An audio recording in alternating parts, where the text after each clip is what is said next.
Tractor নচলিলেতো ৰাইজে ভাত খাব নাপাব। এতিয়া বৰষুণ পৰিছে, মাটি ঢিলা হৈছে, ট্ৰেক্টৰৰে কাম এতিয়া, বেলেগ কাম নাই। জিকিমতো ময়ে। চাওক, UPPLৰ কাৰণে এইবাৰ নিৰ্বাচনটো বহুত ভাল নিৰ্বাচন। আমি অকলে নিৰ্বাচন খেলা সিদ্ধান্ত যেতিয়া ঘোষণা কৰিছোঁ, BTR অঞ্চলৰ UPPLক ভাল পোৱা ৰাইজ, শুভাকাংক্ষীসকল চবে উৎফুল্লিত হৈছে। কাৰণ যোৱা নিৰ্বাচন আমাৰ যিটো বেয়া হ'ল, ইয়াৰ কাৰণে আমাৰ বড়োলেণ্ডবাসী ৰাইজে যিহেতু চবেই বিচাৰিছিলে যে শান্তি নিৰ্মাণ কৰিব পৰা, সমন্বয় আনিব পৰা, চবকে সুৰক্ষা দিব পৰা UPDPL দল আগৰ চৰকাৰত আহিব লাগে, এইটো চবে কামনা কৰিছিলে। কিন্তু ইলেকশ্যন ফল বেয়া হোৱাৰ পিছত চবেই ভাবিলে যে ইয়াৰ বহুত ডাঙৰ এটা ষড়যন্ত্ৰ হৈছে, আৰু ইয়াৰ কাৰণে আমাক সকলো ক'লে যে অকলে নিৰ্বাচন খেলিব লাগে। আমি অকলে নিৰ্বাচন খেলিলোঁ, আৰু চবেই এতিয়া উৎফুল্লিত হৈ আনন্দিত হৈ UPPLৰ আমাৰ প্ৰাৰ্থীসকলক সহায় কৰিবলৈ ওলাই আহিছে। মাজবাট সমষ্টিত ৰবীন্দ্ৰ বসুমতাৰী ডাঙৰীয়া আমাৰ প্ৰাৰ্থী। ৰবীন্দ্ৰ বসুমতাৰী ডাঙৰীয়াক সকলো জাতি জনগোষ্ঠীয়ে আজি সঁহাৰি দিছে, সমৰ্থন দিছে। গতিকে আমাৰ 15টা ছিটৰ ভিতৰত 10ৰ পৰা 12টা ছিটত আমি এতিয়া ভালকৈ কণ্টেষ্ট কৰি আছোঁ, আৰু জিকাৰ মেক্সিমাম সম্ভাৱনা আছে।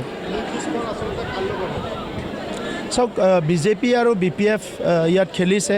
য'ত BJPৰ কেণ্ডিডেট আছে তাত BJPৰ কেণ্ডিডেটৰ লগত, য'ত BPFৰ কেণ্ডিডেট আছে BPFৰ কেণ্ডিডেটৰ লগত কণ্টেষ্ট হ'ব। আপুনি কৈছে যে এফালে সাধাৰণ ৰবীন্দ্ৰ বসুমতাৰীৰ প্ৰাৰ্থিত্ব দিছে, আনফালে মন্ত্ৰী হিচাপে 5 মাহৰ চিণ্ডিকেট চৌলা চৰণত প্ৰাৰ্থিত্ব দিছে, কি ক'ব?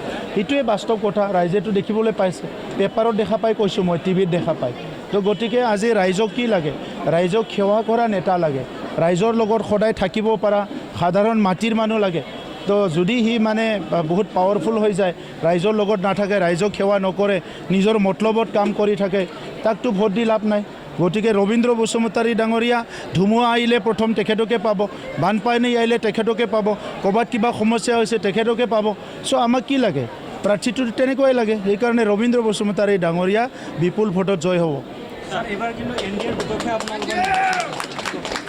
চাওক, আমি অকলে নিৰ্বাচন খেলিছোঁ। ইয়াত কাৰ আমাৰ বিপক্ষে থিয় হৈ এইটো আমাৰ মতলব নাই। আমাৰ কথা হৈছে বড়োলেণ্ডৰ 35 লাখ জনগণ, 26টা জনগোষ্ঠীৰ ওপৰত আমাৰ আস্থা আৰু বিশ্বাস আছে, কাৰণ আমি কাম কৰিছোঁ। সেইকাৰণে আমি অকলে নিৰ্বাচন খেলিবলৈ সাহস কৰিছোঁ। অসমৰ ইতিহাসক বোধে আমিয়ে প্ৰথম যে কাৰো লগত এলায়েন্স নোহোৱাকৈ আজি আমি নিৰ্বাচন খেলিছোঁ, আৰু আমি ফুল কনফিডেন্সত আছোঁ যে 10ৰ পৰা 12খন আসন আমি পাম। BJP আৰু UPPLৰ বৰ্তমান স্থিতি কি? স্থিতি বুলিতো একো নাই, ৰাজনীতি কৰিছোঁ, গতিকে ইয়াৰ কাৰণে আমি কাম কৰিম।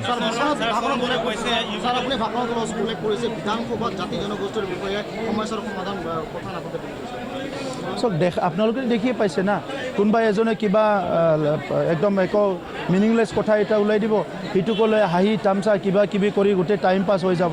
চ' এইবিলাকেই কথা। চ' মূল্যবোধৰ ৰাজনীতি হ'ব লাগিব। বিধানসভাখন জাতি জনগোষ্ঠীৰ কাৰণে ব্যৱহাৰ কৰিব লাগিব। ৰাস্তা দলং বনাইছে, উন্নয়ন কাম কৰিছে, ঠিকে আছে, কিন্তু জাতি জনগোষ্ঠীয়েতো জীয়াই থাকিব বিচাৰে নিজৰ পৰিচয় অস্তিত্ব লৈ। এই কামটো কিয় ইগন'ৰ কৰি চলিছে? কৰি আছে, হিংসা কৰা পাৰ্টীয়ে ইয়াত ইলেকশ্যন খেলিছে যেতিয়া হিংসাটো কৰিবই। আমিতো অহিংসা পাৰ্টী, শান্তিৰ পাৰ্টী, গতিকে হিংসা কৰি একো লাভ নাই। যিমান হিংসা কৰিব ৰাইজে ইমান বেয়া পাব। কোনো কাৰণত দীপেন বড়ো ডাঙৰীয়াক হাৰাব নোৱাৰে, যিমানে হিংসা কৰক। দীপেন বড়ো ডাঙৰীয়াক ওদালগুৰিবাসীয়ে বিচাৰিছে, আমি প্ৰাৰ্থিত্ব দিছোঁ, আৰু দীপেন বড়ো ডাঙৰীয়া অকল ওদালগুৰিৰ নহয়, সমগ্ৰ বড়োলেণ্ড আৰু অসমক নেতৃত্ব দিব পৰা এজন নেতা। সেই হিচাপে চবে একচেপ্ট কৰিছে, আৰু বিপুল ভোটত বিজয় হ'ব। আজিৰ তাৰিখত মই ক'ব বিচৰা নাই, কিন্তু 4টা সমষ্টিতে কেম্পিং বহুত ভাল চলি আছে। 6 তাৰিখৰ পিছত আপোনালোকক মই ক'ম। তেখেতে চিনি নাপায় যদিতো নাজানে। মাজবাটবাসীক এনেকুৱা এজন মানুহৰ নাম কওক যাক ৰবীন্দ্ৰ বসুমতাৰী চিনি নাপায়। তেখেতে চিনি নাপায় যদি বেলেগ কথা, তেখেতে হয়তো ইয়াত নাথাকে, এইকাৰণে চিনি নাপায়। ৰবীন্দ্ৰ বসুমতাৰী ইয়াতে আছে, মই 20-30 বছৰ লগ পালোঁ।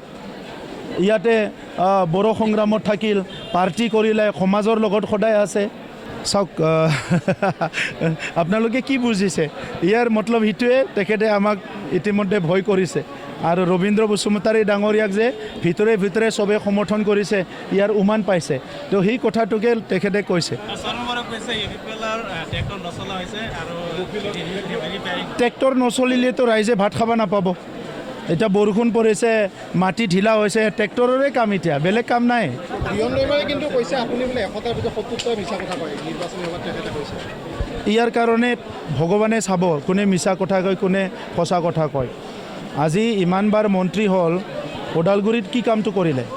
এতিয়াতো ডিপুটি চিফ, এটা ডিপাৰ্টমেণ্টৰ ডিপুটি চিফ। গতিকে এই নিৰ্বাচনত তেখেতে নিজকে এইকাৰণে আবুল তাবুল বকিছে। কাম কৰিছোঁ, কাম কৰিম, সংগ্ৰাম কৰিছোঁ, সংগ্ৰাম কৰিম, যেতিয়ালৈকে এক্টিভ থাকোঁ সমাজৰ কাৰণে কাম কৰি যাম, আৰু সেইটোৱে মোৰ সংকল্প।